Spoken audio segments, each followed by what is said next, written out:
President Donald Trump telling ABC News earlier today that torture absolutely works and that the U.S. should, quote, fight fire with fire against terrorists. I have spoken as recently as 24 hours ago with people at the highest level of intelligence, and I asked them the question, does it work? Does torture work? And the answer was yes, absolutely. I want to do everything within the bounds of what you're allowed to do legally.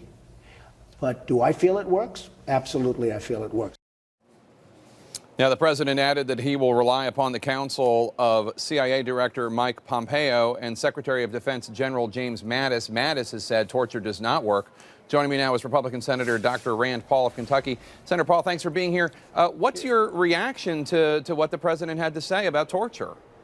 You know, I was comforted about a month ago when I heard that he'd had a conversation with General Mattis, who unequivocally has said that torture doesn't work.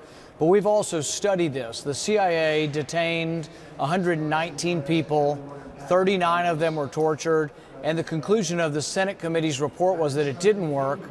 But there was also something very alarming. Of the 119 people that the CIA detained around the world, 26 of them were mistakenly identified, sometimes with people who had similar names, but they detained the wrong people.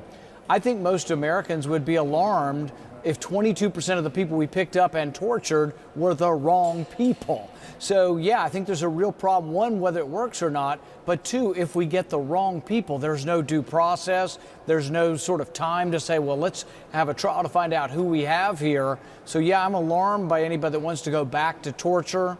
The people in the Senate who have been tortured, namely John McCain, don't think torture is a good idea also. It's currently against the law, and I hope it will remain against the law.